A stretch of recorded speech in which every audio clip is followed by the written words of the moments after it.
Welcome, everyone, to our kind of pod. I'm your host, Brandon Boyd, joined by my esteemed co-host, Michael Stanton. And if you are one of the faithful few who gets this opportunity, you can head over to YouTube. You can see us in all of our glory. You can rate us, see who has the better background. I'm definitely trying harder in my background, but I might lose some style points on that. It's kind of pieced together this hat over here. Last second thing where Stanton is just you're good. What you see is what you get with Michael. Yeah, I don't have anything. I've lived in this apartment for I think nearly 3 years or over 3 years. I don't know what time is anymore, but as you can see, at least in my bedroom, I haven't put a single like picture up or anything. I'm just really, this is a dude lives here and that's it. It's a little bit better out there in my living room, but in here, it's just all white walls. In there, it's an air mattress and a camping chair. That's it. Yeah, exactly. Dudes rock. You have an oven, but you're still using a propane stove for some reason. Yeah. No, just take out and I just throw it in the corner when I'm done. I don't ever take out my garbage. Yeah. Oh, man. Well, I kind of skipped that phase of my life, but I'd probably be with you if things had gone a little bit differently for me. But we are on YouTube. You can find us on Our Kind of Pod. This is our debut. The things will look better. We will work on our appearance and how that all works, but we're trying that out as a way for people to find us. And that's not just inspired by how fun game one was. We were planning to do this no matter how much fun we had against Kent State, but that was quite a game. And it seems like I wasn't there, but it seems like the better start of an era than 2005's 20-17 loss to Air Force in a road game at then Quest Field, as was the Ty Willingham debut. Am I correct? You are correct. I had pushed that game out of my mind. Were you there for that one? I actually don't think I was. I was out of town that weekend, if I'm remembering correctly. But 2005, I was also like, what? 13. Like 13. Out of town. Who knows? Who knows there? what I was doing? I just don't remember seeing that Air Force game in person, but I could be wrong. Seems like an absolute lifetime ago, though. But this was certainly better. I can guarantee you that. Yeah, it was a banger. Definitely better than that. The Sark LSU home game, which I know you were at, was very fun, albeit in a promising loss, kind of like a moving on from an even darker era that we just came out of. And then Chris Peterson's first game was that weird Boise State loss where he kept it very, very secret that Jake Browning was going to be the quarterback in that game. This was great. I mean, this was, we'll talk more in detail, but like from my perspective, watching on TV, that was maybe not an A+, but at least an A for what we saw on Saturday. Yeah, and we'll get into it more specifically here, but yeah, like you said, there were some aspects of the game that definitely needed to be improved, but there are other aspects where it's like that was almost awesome. Perfect. Yeah. It was cathartic, just overall, just observing that offense specifically, just night and day different than last season. So yeah, I kind of expected it. But there's a lot of things we expect that don't actually happen. Like last year, we expected to be a good team and we were terrible, as we know. Mm-hmm. So yeah, that was just nice to go in expecting to have this happen, and it did. Yeah, I'm with you on expecting it. I've been very bullish on this coaching staff and this roster and this schedule, really. And to see it happen and not feel like a joke was cool. So yeah, I'm bought in if I wasn't already. Before we get into like our stuff, this is kind of a funny one. It popped up like really late last week, and I feel like it didn't make that much news because it was like buried into the Labor Day weekend. But we're going to have a 12-team playoff. And right now, the Huskies would have a claim to a playoff spot if it were to happen as the, Pac-12 champs. I don't know about how you feel about it to me, but this didn't excite me as much as I thought it would to have this happen. Well, it came out like, what would it come out like on Friday of the weekend, like the first weekend? So it's kind of overshadowed by the fact that all these games were happening, so I haven't really even gotten a time to think about it. And frankly, I don't know if there was any specifics. I just know 12 teams. As far as I'm concerned, they didn't like break out or solidify the structure of it anything like that. So there's still a lot to be hashed out in that regard. But I think overall, especially as a UW and a Pac-12 fan, Unfortunately, but fortunately, this is a good thing for us because there's obviously Pac-12 has struggled to get into the playoff in recent years. And I'm assuming that at least one, there will be tie-ins, and one of them will be the conference champion, Pac-12 conference champion, or the championship game tie-in winner. So, so that's just great in itself that we have, or the Pac-12 has a clear shot into that. I'd also, ask you what's the best postseason format there is in sports? What would you say it is? Live golf. Okay, so the answer is actually March Madness. Correct. And so like as we move towards that, I think from a fan perspective, just like what are the downsides here? I know like maybe there's an extra few games for some of these teams, which is something to certainly keep in mind and not exploit. But at the same time, I think as fans, we're all winners because of this. There's more potential for upsets. There's just frankly just more sport, more football to watch in general. So I like everything about this, and it's specifically good for the conference and UW as well. You talked about, I think if maybe for like an SEC team, you're like indifferent about it. So it kind of depends on the angle you're approaching it, I guess. I think if you have to play Alabama every year, you're pretty much indifferent to anything at this point. Like you've accepted fatalism. And maybe, like you said, there's no details. Maybe it comes out and they're like, actually, it's 11 SEC teams and the Big Ten champ is the 12 team playoff. We have no idea, but you would imagine that the Pac-12 will have some sort of auto bid into this, and opportunities to get more teams. Obviously, if there's two good ones, so you would think that this is kind of like, I think you're a Lord of the Rings fan, or at least like someone to do it. But this kind of seemed like the Elven Horn sounding at Helm's Deep for the Pac-12 of like, this is exactly what they needed to stay together. The non-USC and UCLA entities, obviously, of like, there's security here. This has an auto into it. But at the same time, too, like, does Cal care about their playoff chances? No, they just care about getting the biggest check that they can. So if it's Cal and Stanford, like they might just be like, fuck it, we'll go to the Big Ten anyways. And so I don't know how if this necessarily fully galvanizes the Pac-12, but I don't think it can hurt either. Yep, I agree. And, think about some of the last, I want to say there's been a couple of times where we've been in the top 12 outside of that. I mean, the years that we went to the Fiesta Bowl and we went to the Rose Bowl, and I believe that we were in the top 12. So in theory, that's like 3 college football playoff berths if we were using this new model, theoretically speaking, again, a few years back. So theoretically in 2020, the Pac-12 North champs could have made it in with their 3-1 record and fraudulent everything. So True. Yeah, the only thing that I think that is a thing to consider with this is like, there is something to be said in college football of ending on a win. And not many teams, like in the NFL, basically, every team, there's only one team that ends on a win in the playoff structure.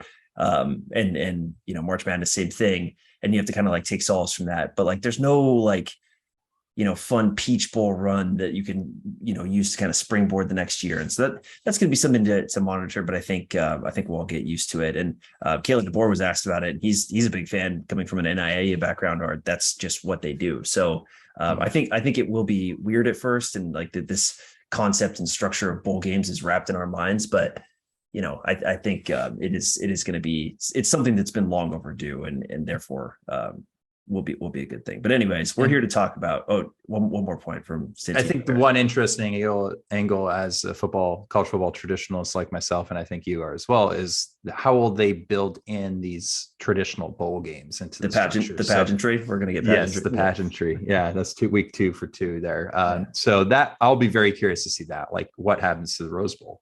Like, well, I think what's going to happen is you'll have home playoff games. I think 5 through 12 would be there would be bowl games at the top for those second round games, but then those first round games, 5 playing 12, 6 playing 11, going on down. Those would be home games, which will be cool. But then do you have like the third place Pac-12 team that didn't make it going to like the Rose Bowl? Like, I don't Great know. question. There's a lot of stuff that is still unanswered. Yeah, I'll let other people figure that out. But Yeah. let's hit the downs. Let's talk about this Husky team that won 45-20 on Saturday, and honestly could have won by a few more if not for some turnovers in the goal line stand at the end of that game. We're first here to talk about something that if you've been listening to us for a long time, you know that we are often riddled with confusion or talking about enigmatic quarterbacks and, many guys named Jake in the past. This week, we're here to talk about Montlake Mike and the debut of Michael Penix. Completed 2/3 of his passes for just under 9 yards an attempt. He was PFF's highest graded quarterback under pressure in week 1. This was, in my opinion, like the offense obviously was a lot cleaner, but Penix's ability to execute everything with the throws that he was making made the whole thing go. And it was a phenomenal debut. And I was so stoked to see what I saw. Yeah, it was awesome. Everything about it was just, like I said earlier, cathartic. He took care of the football, which is something that Dylan Morris hadn't done in the past couple of years. That was nice. Just like the timing of everything, the creativity in the offensive scheme. You just the amount of players that were utilized. But yeah, getting back to Penix, he looked like his top form that we saw at Indiana a couple years ago. He went 26 for 39 for 345 and 4 TDs, no interceptions, 8.8 yards per attempt. And we actually threw the ball more than we ran it, which is worth noting given the last couple seasons of this offense. He was great on play action. And even Ryan Grubb, our offensive coordinator, graded him very highly, noting that he's usually a tough grader. This was better than every Dylan Morris game in his career, other than one, if you go by passer rating. Penix had a 174.8 passer rating. Dylan Morris his only game above that was 180.1 last season against Arizona, which he went 13 for 21 for 217 and 2 touchdowns in that one. So to me, that's not as impressive. And we barely beat a questionable Arizona team.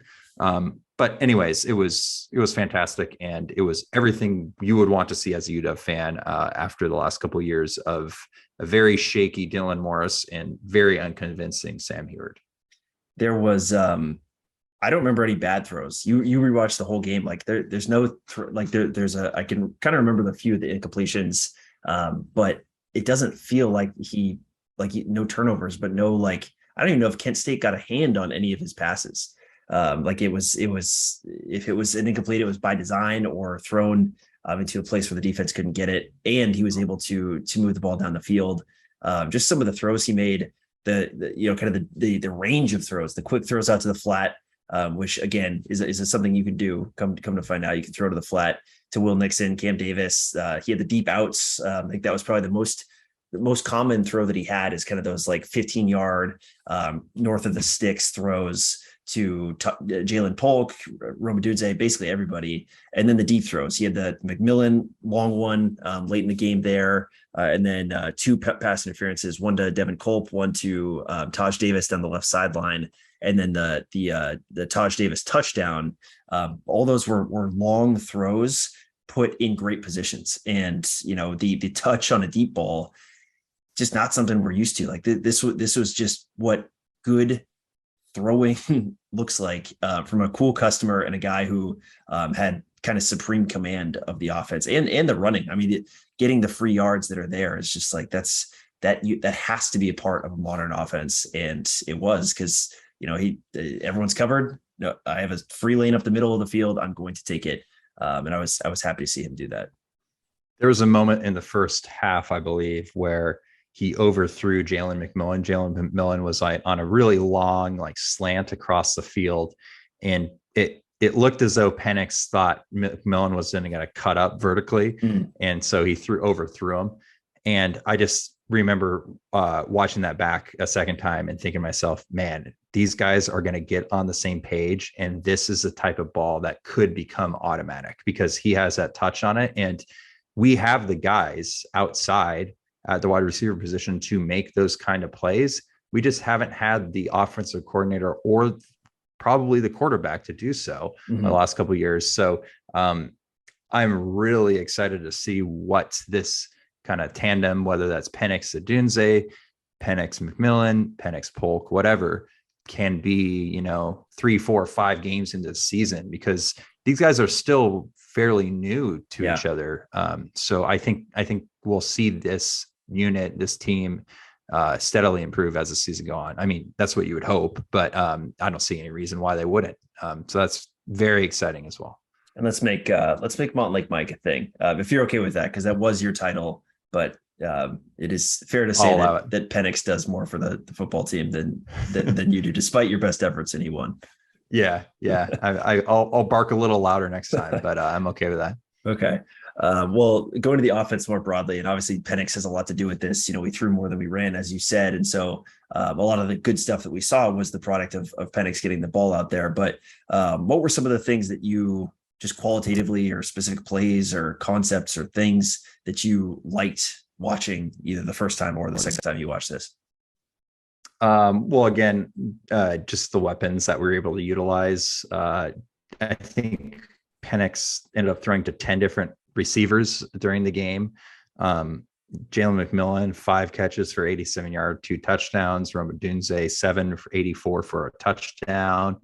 Taj Davis also had 72 yards and a touchdown. Even though I believe Jalen Polk played like a lot more snaps than Davis. So Polk is actually listed the starter this week in that third wide receiver spot. But that, what they're able to do in the passing game, as well as the ground game, definitely has some room for improvement. I was excited to see them also kind of rotate through some guys, with Wayne Talapapa getting 11 carries, Will Nixon getting 9, Cam Davis getting 8. I really enjoyed how they utilized Will Nixon. Sometimes they threw it out of the backfield to him. They put him in motion quite a bit. It's just a lot of different looks that his skill set and past experience at Nebraska as a wide receiver brings another wrinkle to this offense, kind of like how Giles Jackson brings a unique look to the offense. It sounds like Richard Newton's going to be back, or he's currently getting up to speed. So we could see some of him next week. And then I think overall the offensive line looked really solid, especially in the pass blocking game. Run blocking, they have some room to improve, and Ryan Grubb admitted that in his press conference earlier this week as well. But you got to be happy about Roger Rosengarten's debut, redshirt freshman, playing right tackle. Looks like that's his spot for this season. And then you'll most likely add Jackson Kirkland in some capacity this upcoming weekend. And then going into week 3 against Michigan State, I would assume he's a full go. So that's, a Pac-12 all first team left tackle that you'll be adding in. So I think we'll see improved play from them, but Penix had so much time back there to make these throws. Granted, Kent State, I don't think their defense is anything, incredible, but that's great. We'll take this positive and we'll go with it, Yeah. So I all over the board, really, really exciting stuff. It's what you have to do against a bad team is just manhandle them on an offensive line standpoint. That's just something we just didn't see last year. It's just like that dominance out of a group that we had been told over and over is so talented, and then it just wouldn't happen. Rosengarten, funny you mentioned him. You got to watch his high school basketball highlights. He could ball. This dude, he was like Marc Gasol out there, shooting threes and like the funniest motion. So he's a fantastic athlete, and a really big recruit that the Huskies got out of Colorado to play tackle, and he is at right tackle, which is arguably more important than left tackle because of Michael Penix being a lefty quarterback. So that's an interesting spot for him to have such a good debut and look like he could be a stud there. Is huge given the personnel here. But yeah, I mean, there was so much of like just this is what the good teams do type shit that was going on. And that was what was really comforting to me. The isolating of receivers one-on-one in space. There was the Taj Davis first touchdown throw from Penix, and he might have had another one if not for a pass interference that came off motion. You had Davis coming down and then just beating his guy basically to open space, and just a perfect throw from Penix to him. That was great. The Roma Dunze touchdown was like butter. It was just absolutely beautiful, or it was basically like basketball. Like I think we heard afterwards that Michael Penix kind of checked into that call. Odunze just uses leverage, basically sees that the guy covering him is slanted towards the goalpost, and he says, I will go the other direction, right? It's just, you have the leverage in that quick space, find open grass, and then you hit him. And it's like, that's just beautiful, right? That's like, it's not a fade. You don't have to do a fade. Fades are dumb. You can just beat someone to open space there. And then the second McMillan touchdown was very similar to that, of just kind of like Jalen McMillan in the slot, not something that we saw much of last year. And then it's him just spinning around a linebacker because he's just better, quicker, and getting open, and then found him. And like that those three plays there are just beautiful examples of like, you have identified the players who can beat their players, and you're going to put them in positions to get them the ball, and then you're going to get them the ball. And like, you can talk about schemes and things that are over our heads as football fans, but that shit is like basics. We have guys that are better than your guys, and we are going to get them the ball. And like, don't get cheap, don't get cute. We're going to score points doing that. And like, God, that was good to see, because it just like, offense doesn't have to be that hard, like we've seen in the past few years. Yeah, and speaking of having guys that are just simply better than the people on the other side of the ball, and specifically in McMillan and Adunze's case, these are, again, I take ratings with a grain of salt, but these are technically the top rated, best rated receivers we've had in years. Technically better than any wide receiver recruit during the Peterson era, even better than Dante Pettis, better than John Ross. And I know both those guys are incredible. They were incredible Huskies, and they panned out really well, obviously. But just if you strictly look at coming out of high school on paper, these two kids are a cut above. And so the fact that we now have a competent, it looks like a competent offensive scheme to put them in, like, watch out, with that quarterback back there as well, and Penix, like, this could be really fun. Yeah. Just a couple other players, either old players that we had seen that kind of, we just didn't know what their roles are, didn't know how good they were, or new players thought that they were used in fun new ways. Hitting Cam Davis in the flat, getting him involved in the passing game out in space, and just kind of like, he's a big dude. So when you're having a corner try and tackle him out in space, like that's a problem. And they did that. McMillan in the slot, there was a deep shot to Devin Culp that was the pass interference call, but like, we've never seen a deep shot to get Devin Culp. Like, that's pretty cool. The Will Nixon stuff. And then I have to say, when Dylan Morris came in, I thought he looked pretty good. I thought that's some of the best Dylan Morris play we've seen. And that gives me credence to this idea that, like, if it weren't Penix and it had to be Morris or had to be Heward, I think there'd be a drop off. But I do think that this coaching staff can get these guys in good positions and help them look as good as they possibly can. And that's another comforting thing too, of like, yeah, you can have a transcendent quarterback, but what's the foundation under that? And I think we've got a good one. And that was the most maddening thing about last year. It's like, you have Cade Otton, for instance, and you can't feed that guy the ball in the red zone. Like, that's the scheme. That's not the players on the field, really. So I think you hit it on the head. That we're in a position that we're setting ourselves up to do good things and hopefully win the game. Whereas last year, it's like we had a handicap to start the game already because our scheme was just so dumb.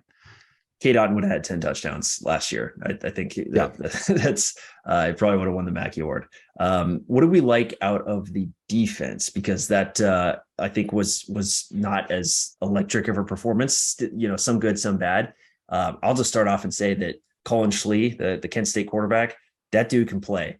And I think that a lot of the Huskies' mistakes and things that happened that were kind of annoying is because that guy is really good. He's huge, great arm, can run, and he can hit Cephas, that big receiver that they have too, because that guy can also play. So it would not surprise me if Cephas plays on Sundays and Schlee really tears up the MAC. But what did you notice about the defense? well, first and foremost, Asa Turner is that dude.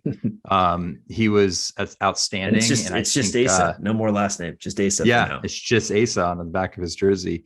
The coaches have noted going into this week and just in the preseason that he like basically lives at the facility, and so it's cool to see a guy that is that committed to his game to immediately have it pay dividends in the first play interception. And then he had another one later in the game as well. Dom Hampton, that dude looks like a freak. Mm-hmm. He's like, I don't know. I think he's like 6'4", 220, and he's bigger than like some of the linebackers. He might be even 230 now that I think about it. But he plays that new Husky role. So you'll see him cover the slot receiver. You'll see him stack the box if it's more of a two-wide receiver look from the offense.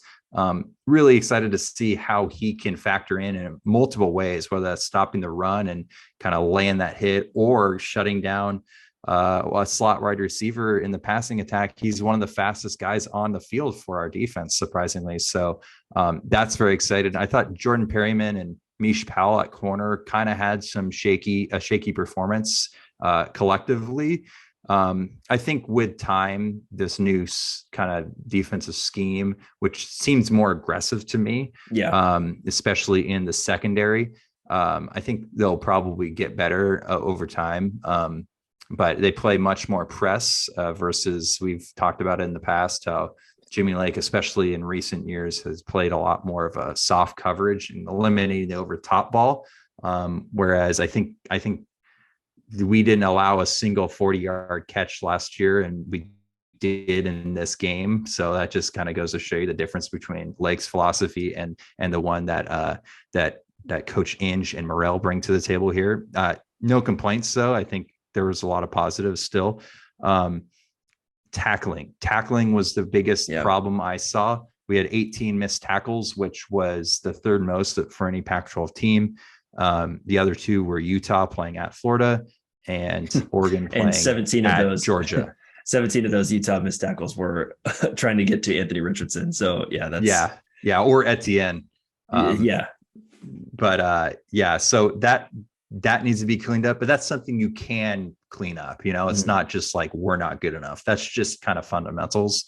So I'll definitely be looking for that to be improved this coming week. But I think overall it was good performance. I thought there was a lot of guys that were in the backfield a lot. Braylon Trice, Savell Smalls got a lot of pressures and hurries, and Trice, Martin, and Smalls each had the exact number of snaps. So they really, I think they each had 35 snaps. So they really kind of evened out that play for them, which I thought was good. But overall, I think it was positive, but room for improvement.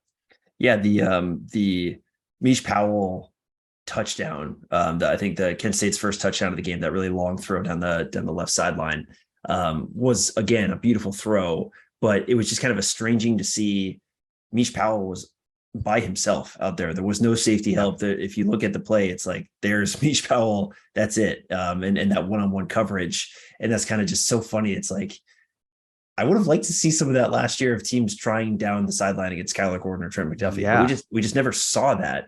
So it's just weird to see a team feel confident to do that, because it's there. It's something they have to try, especially for Kent State trying to win a game, where you're heavily, in a mismatch situation. So it's going to be weird. It's weird to see kind of a more aggressive approach, and you're going to see kind of the trade-off of more big splash plays, probably more sacks, more strip sacks, more things like that, but more of those big chunk plays down the sideline and things like that. So, but the tackling does have to get better, because if you're going to be a little bit more lenient towards big plays, they can't become bigger plays when you can't wrap up. For sure.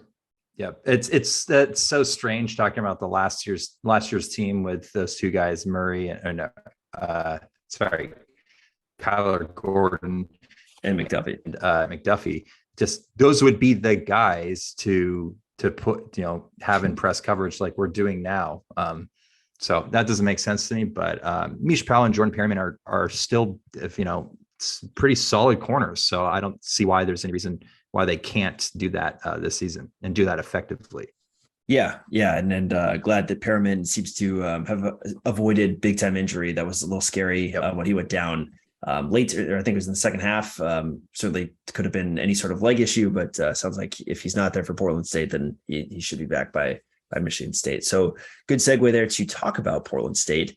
Are they the Vikings? That's the team name.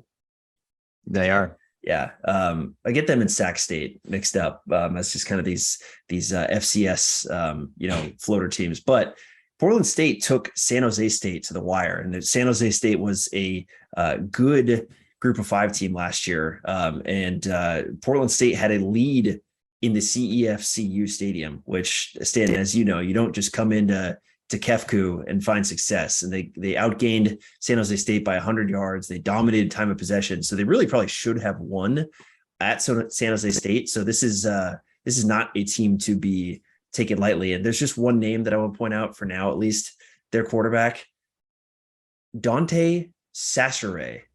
What a freaking name that is. Dante Sacheret is like, it feels like a 90s movie quarterback name. And he's good, and he can run. Yeah. And he could be a very similar type of threat to what we saw with Colin Schley on Saturday. Yep. I think you're right there. This is his 4th season with Portland State, although he is only a sophomore. So, sign of the times. Football. Yeah. He actually attended Clovis West High School in Fresno. And so Kalen DeBoer noted that he recruited him out of high school. So I think he's pretty familiar. When he said he's familiar with his game, so that can't hurt.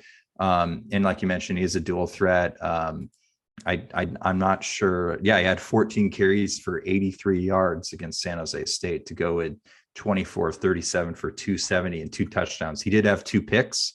But he's a weapon both on the ground and through the air. I was kind of surprised. I don't think San Jose State's very good. No, they're not like actually good, but I think they won. It's an FBS team. I think they won nine games last year in the Mountain West. True. Yeah. Okay. Fair enough.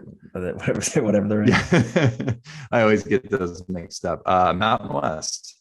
Yeah. But Portland State was picked 8th in the preseason poll and the Big Sky preseason media poll out of 12. So it's not like we're going up against the Montana or Montana State like we did last year and lost to Montana, as we know. But they can still be sneaky. Big Sky, the Big Sky is just a solid FCS conference in general. So these guys are probably battle tested, and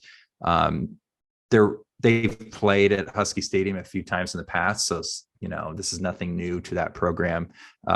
Fun note, and we talked about this off the air earlier, but former UW wide receiver Marquise Spiker, who is very highly regarded coming into UW, he plays for Portland State now, although he hasn't really made an impact at all. He didn't have a catch.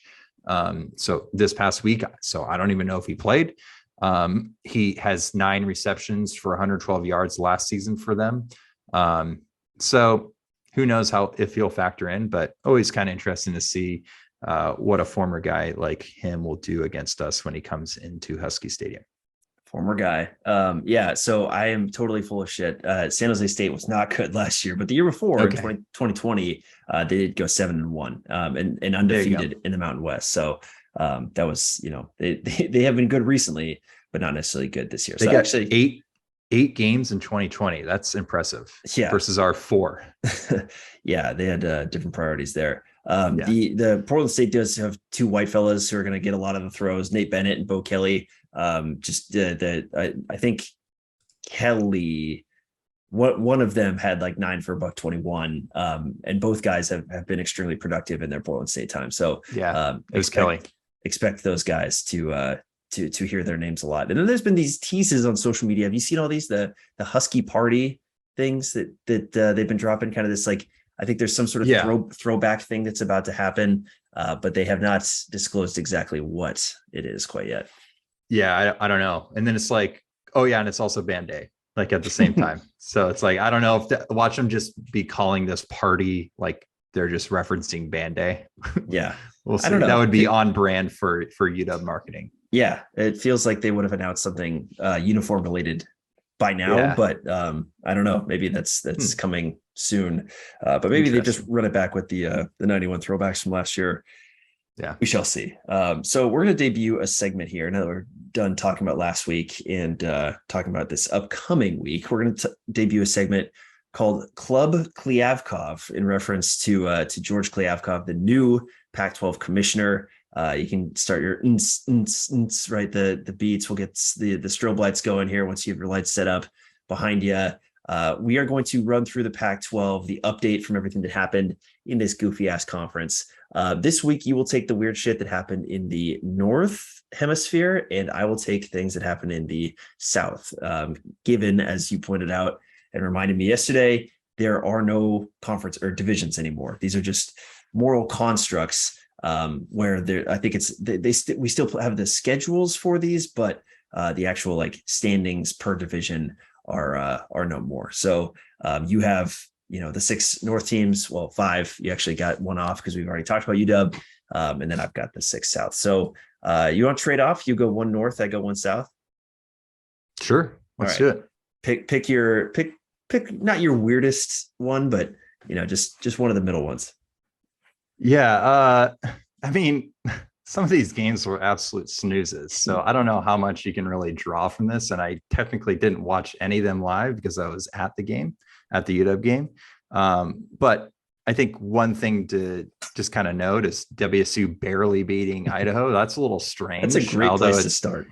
Although it's kind of on brand for the Cougs, having struggled against FCS opponents. And remember, Idaho is no longer FBS. Not that makes any difference. But they beat them 24-17. But that game was close for most of the game. And Idaho was actually leading for parts of that game. And WSU gets Wisconsin at Camp Randall this week. So that should be very interesting. And when I say interesting, I think it's going to be a sound victory for the Badgers, but that was at least eye-opening a bit to me. Cameron Ward, their new transfer quarterback from Incarnate Word, who's been hyped up a lot coming into this season. He didn't impress as much as I thought, and that's me going off the box score and also talking to a WSU friend who was just annoyed that Jaden DeLora for Arizona had a pretty solid game, and then Cam Ward was just like, eh. So, interesting year for the Cougs because Cam Ward is kind of an unknown as far as we're concerned at this level. Yeah, 3 touchdowns for Ward, but 5.4 yards per attempt. So obviously he has a lot to work out, but it is funny because they definitely made a choice and they said, we want this guy over Jaden DeLora. And that is the debut. So that's a good segue because I'll talk about DeLora here in a second. But what's going to happen with Wazoo going to Camp Randall, right? What is that? Just as what happened when Wazoo went to Auburn and drank the city out of liquor or a fireball or of something, we will get some report that all of the booze is gone after this weekend. So that is a dream trip. I know our friend Cole Clearman will be at Camp Randall for that. So that's a cool trip. I would definitely be there if I was a Coug fan. That would be the the second FBS game this season that I'm aware of that would run out of beer. So hopefully we can do that because West Virginia versus Pitt did so. And then we've had the weird beer situation in Ireland where all the machines went down. So they just were giving away free beer at the Northwestern Nebraska game, which honestly they should have done that from the beginning because that matchup was atrocious. Some Nebraska CSE student just hacked the stadium system and got everyone free beer, and they are heroes now. Talking about Arizona, as promised, this was actually probably maybe the most surprising outcome in the conference all weekend. Arizona winning 38-20 at San Diego State. A legitimately impressive win for Arizona, who was probably the worst Pac-12 team last year. Jaden DeLora, the aforementioned former Wazoo quarterback, looked really good, had 4 touchdowns, 3 of them to Jacob Cowing, who is a UTEP transfer, a guy who tore it up at UTEP last year and then stepped up a level to play in the Pac-12. And that's quite a debut. I think he had like 7 for $159. Can you guess who the San Diego State quarterback was? I'll give you a hint that he's a former the Huskies have beat him in the Pac-12 before. Oh, is it some like random Oregon State guy or something? Former Oregon quarterback. Oh, really? Alliterative First and last name. Let's start with it's an S. Nah, Scoot or whatever. I know who you're talking about. I forget that guy's name. Braxton Burmeister. Oh, Burmeister. Wasn't he at Boise State? Oregon, then Virginia Tech, and now San Diego State. Okay. That's a full heapsing of going to 3 D1 schools in a career. So he's already done it. He's made the pilgrimage. If you can do a fourth, do it. But yeah, that was a legit impressive win. And Jane DeLaura is probably smirking a little bit that his new home is doing pretty well. So go back to the north. What else do you got? I'm just gonna put 2 together here because as far as I'm concerned, they were complete washes, and I did not spend any of my life on these games. That would be Cal beating UC Davis, fair 34-13, and Stanford beating Colgate 41-10. I don't really expect much from either of these 2 teams this year in the Pac-12. I'm frankly amazed that Stanford is like a sort of around a 10-point underdog to USC at home this week. I feel like that's the lock of the century. Like, I don't know. I feel like USC is going to beat the hell out of them, but I am not bullish on Stanford at all. I think they've been on a downward kind of trajectory for a few years now, and they're not changing anything. Like if it wasn't Stanford and it wasn't David Shaw, I think he would be gone a couple years ago, but Stanford doesn't really, I don't think they really care about football either. No. So it's just like, the upper campus are just like, yeah, sure, David Shaw, do your thing. So yeah, I don't expect much from either of these teams. I think Cal could be a tough game. But I do like to think that we can beat a team like Stanford. And we should be able to beat a team like Cal too. I just think Cal will pose a greater test to us than Stanford. Yeah. But Cal is, as we know very well, produces the fuckiest outcomes of any team we ever play. Yes. Another team who kind of does that, Colorado, Huskies lost to them last year. They may have had the least impressive performance of the entire conference last week. They lost 38-13 at home to a fine TCU team. Definitely not like a power TCU team. I don't think they're really in contention in the Big 12 this year. And losing by 25 at home. There were 5 TCU running backs who were like kind of in the mix this week. They had per carry averages of 15, 27, 14, 7, and 12. I think TCU ran for something like 30 times for 270 yards. Like they just did whatever they wanted to Colorado. And Carl Durrell is the coach there, in case you forgot, just the most lifeless soul in college football, just hanging out down in Boulder. Another team, another institution that probably can give a rat's ass what happens with football there. Yep. Let's see. Yeah. And my next one, this one was fun. And honestly, I didn't expect it to turn out like this. I thought it would be a little bit more competitive, but Oregon State 34, Boise State 17. This was in Corvallis. Oregon State. I can hear the chainsaws in the back. Hell yeah. Yeah. What is it? Build the dam or whatever they say down there. Yeah. They went up 27-3 in the second quarter, or the third quarter. And it was basically over. I mean, Boise State ended up scoring 10 in the third and 7 in the fourth. So they made it at least a bit respectable on paper, but this one was, I think, over early. Boise State gave up 470 yards to Oregon State. They had some big plays. I think Oregon State had a big halfback pass. That's what I heard, at least. So, which I heard tell of that. Yeah. Got news via carrier pigeon, which made me kind of chuckle because obviously Jonathan Smith is the head coach down in Corvallis. We used to do that halfback pass stuff with Smith and Peterson all the time. We got one of those kind of warmed for a few years. There. Exactly. Kind of warmed my heart there to hear that. Watch that just not have happened, and I've heard incorrectly, and this is all just a waste of time. Don't look it up, folks. Exactly. Trust us. Good win for the Beavs. That's a tough opponent every year. Boise State's always pretty decent. Great win for the Beavs. They it's pretty funny to watch a game at Research Stadium this year because they blew up the west side of the stadium to make way for football facility, so they can't get a camera very high up there. So if you're watching an Oregon State game from on the television, it's a very low camera angle, so it feels like a high school game because there's just not the like big sweeping shot. So it's very you get a lot of camera movement to kind of keep up with the play. So it's a very janky viewing experience, and I'm sure our B fans are awesome. Going to enjoy that all season. Moving to the South half, Utah 26, Florida 29. This was a wildly entertaining game. A absolute bummer for Utah, who is probably the banner carrier for the conference.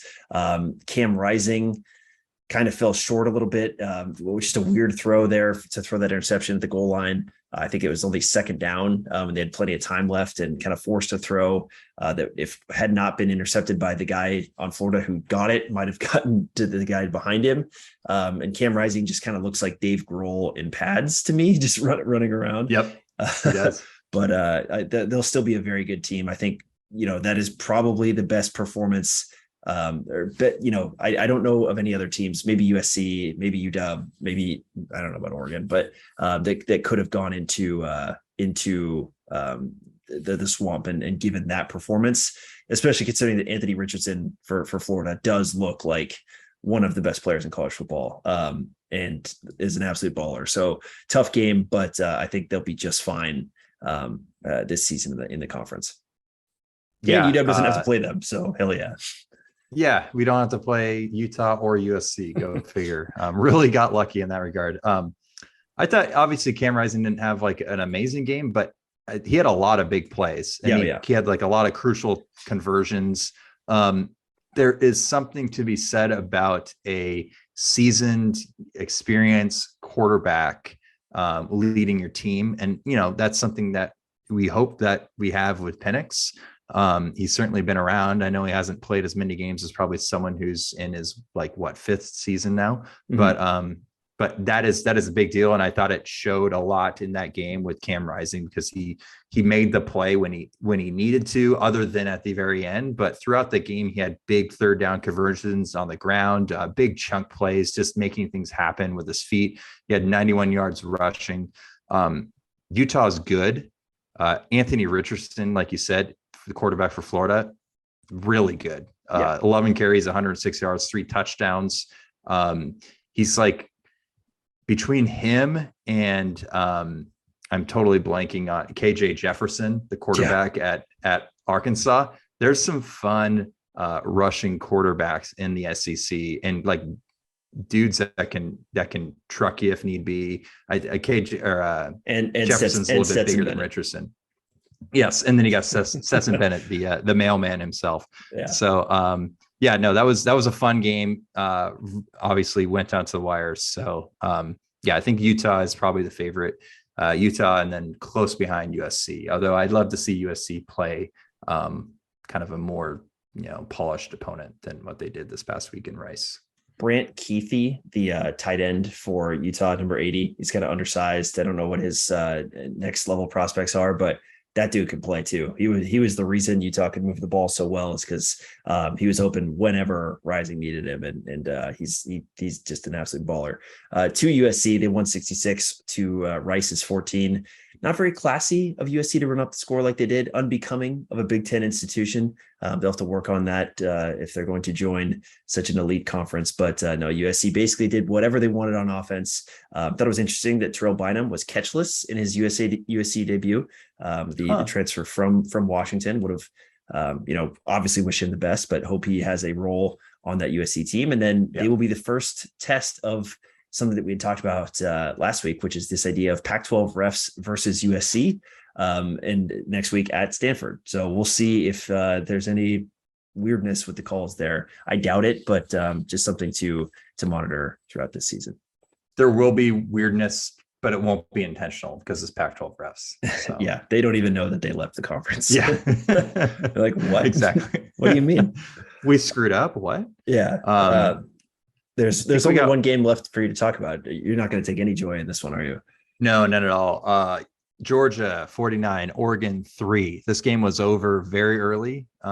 It was the reason why we showed up at Husky Stadium and had our longest tailgate ever. We showed up nearly 7 hours early. I think it was ended up being 6 hours before kickoff. And this was the main reason. And by halftime, we were switching over to a different game. We never watched any other snaps in that game. Georgia almost had 600 yards of offense against Oregon. I think it's kind of hilarious that Bo Nix moves to Oregon from Auburn and then just gets his shit pummeled in by Georgia again. It's like he never left the SEC.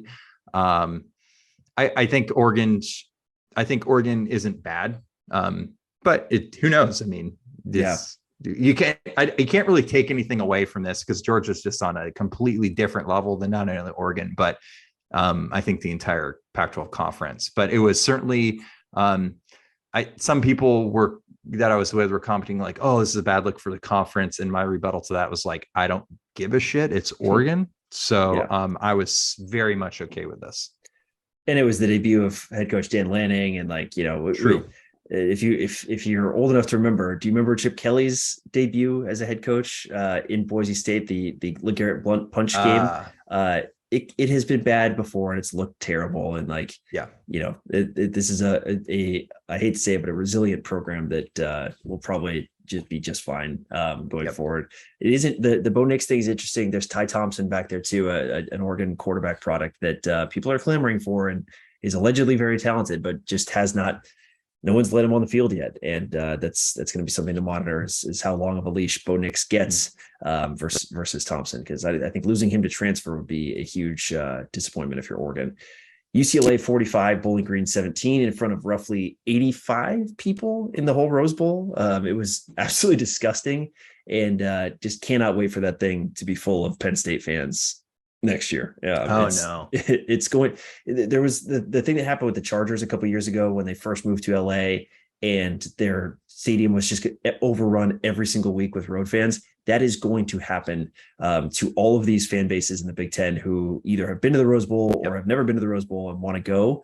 That's going to happen, and they are going to destroy the 50-50 split there. So enjoy that, UCLA. Hope the paycheck every year is worth it. That is such an embarrassment. The actual attendance was 27,000. That place seats 100,000. So it was under 30, and that's the ticketed attendance. There's no way it's less than 20. Yeah, like for comparison, Husky Stadium, I think the ticketed attendance was like 56, and there's probably like somewhere around 50. Yeah. So not great, but obviously way better than 20 to 25. It's just a joke. It's just classic LA sports fans again. And it's a joke that, they're going to go to the Big Ten, and that's a major conference, obviously, and they're going to have probably the lowest attendance numbers of maybe any team in there, barring, I don't know, maybe a Rutgers. Rutgers could have more fans than that. Rutgers probably will have more fans, but they have the lowest travel numbers. It's not going to be a great experience for them. But I will say, DTR, Dorian Thompson Robinson, forever. I love him. He is so funky. He's so small. He's like college football. He's like college football light Kyler Murray. Like he just looks the exact same, plays the same, and it is super fun to watch. And I wish him the best. And I don't even hate UCLA's football team, but that's just the facts. Last game, really nothing to talk about here. ASU 40, NAU 3. Probably the biggest news for the ASU fans is that Jaden Daniels is already hated in Baton Rouge. And as we saw last year, when the ASU players were literally dancing on his locker room after he had transferred, they are probably more excited about LSU losing and Daniels getting flack than this game. So there is that. That's awesome. I love that. I also just love LSU losing too, by the way. So it's beautiful. This week, ASU goes to Stillwater, Oklahoma to play Oklahoma State. That's a tough one. Probably going to end poorly for the Forks. Wazoo goes to Wisconsin, as we talked about. Colorado goes to Air Force. God, that would be a bad L2 of the season, but probably going to happen. Yeah.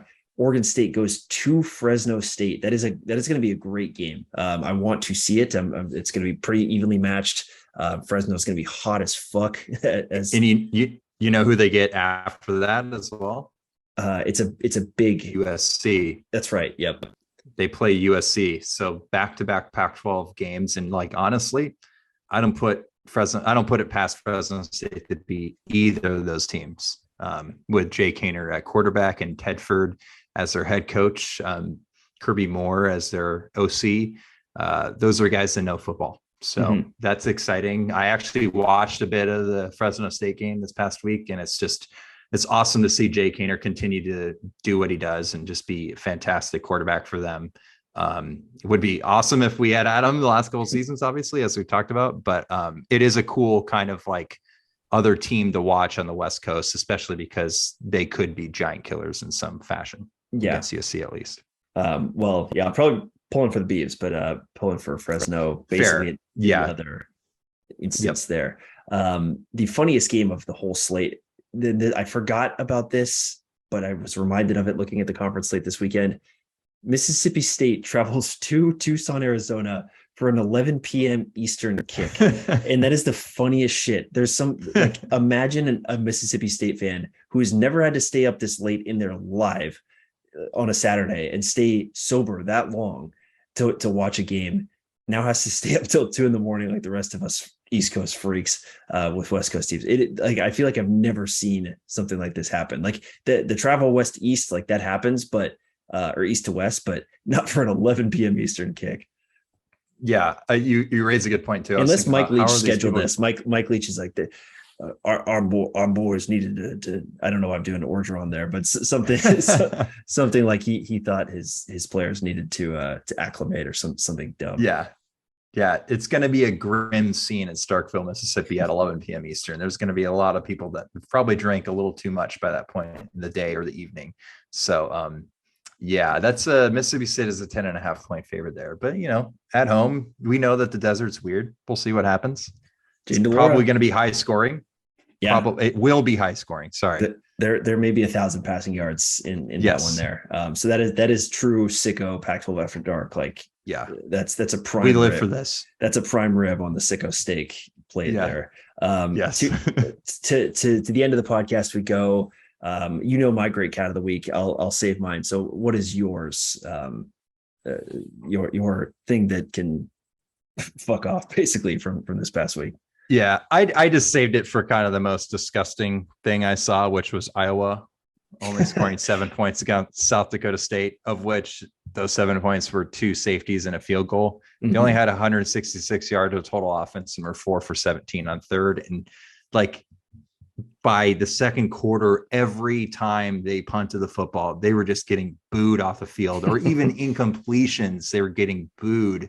The quarterback is getting booed. I think Brian Ferentz, our OC, he's obviously the son of Kirk Ferentz, longtime head coach there. Something's got to give there. Kirk Ferentz isn't leaving anytime soon. I'm pretty sure he just signed an extension, but Kirk needs to think about letting his son Brian go, because that offense is horrendous and it's been bad for years now. And I know South Dakota State and all those Dakota teams are solid, but you got to be better than this as Iowa. Yeah. And your dad is super rich. You're super rich, not as rich. But just go farm, go away. This clearly just disappear in the corn. This isn't for you. And your dad doesn't have the courage to fire you. That's a tough one. In nepotism news, I'll go to mine, and mine goes to Brock Huard, a guy who I'm normally fine with. I'm normally fine with Brock Huard. I like the way he calls a football game, but he had a tweet last week that pissed you and I off, and probably several other Husky fans. He said, as college football kicks off, one narrative I'm not buying, from UW to West Virginia to Nebraska and so many spots along the way, is our transfer is quote unquote, our transfer quarterback, quotes within the quote, earned the job, quote. Save for Texas A&M, nearly every high-profile quarterback transfer was named starter for a reason, like a high-priced QB free agent in the NFL. #advocate. No idea what the hashtag means. What the hell are you advocating for other than your own nephew? But my first reaction to this was, duh, right?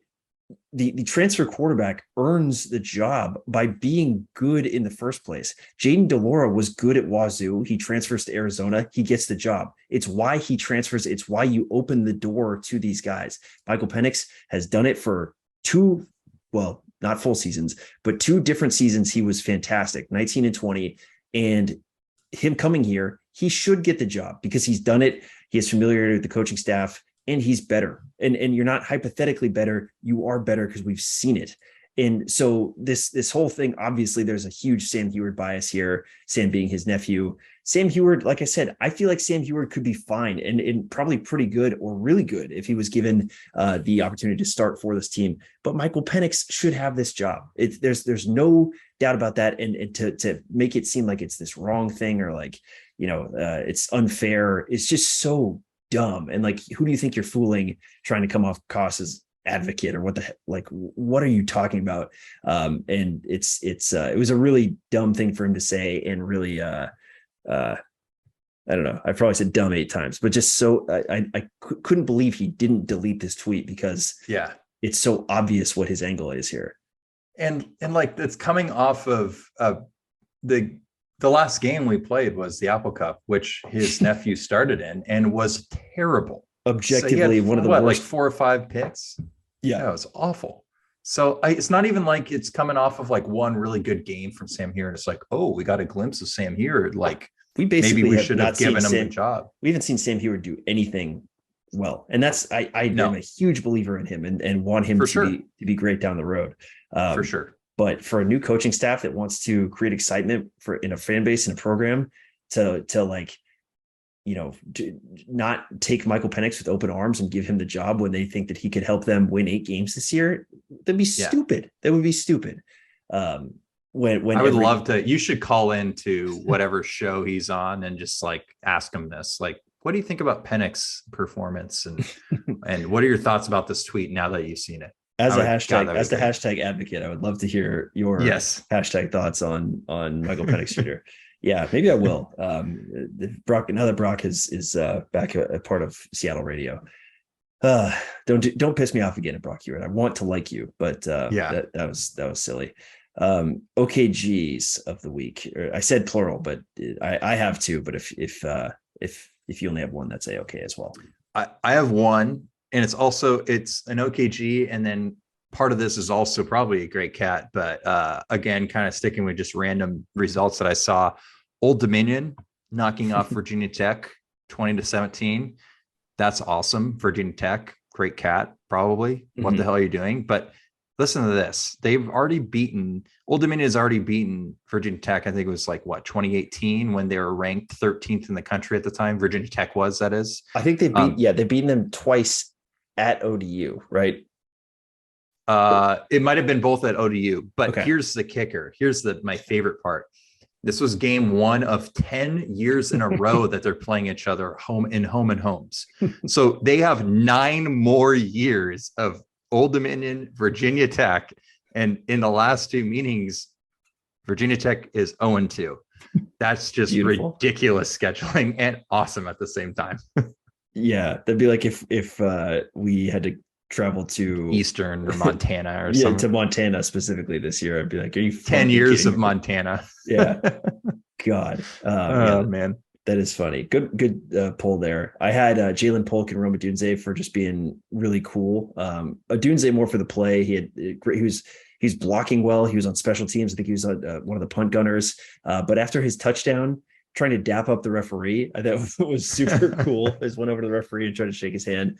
And then Jalen Polk on the 4th down conversion, Mike Burrell of the Seattle Times tweeted this out. But on the 4th down conversion where Penix converted the 4th and short through the quarterback sneak, right as the play was snapped, he did the Jim Jones ball-in on the lower part he was on the field as one of the 11 Huskies on the field there. As soon as the ball was snapped, did the Jim Jones ball in, and then shortly, like seconds after, Penix converted. It was very prodigious of him to do that. And I didn't catch that. Yeah, it's good stuff. So there's some fun being had, not just by us, but by the players. And I think this is a fun podcast because, good times all around. So let's not chunk it against Portland State and get way too excited about the Michigan State game. How about it?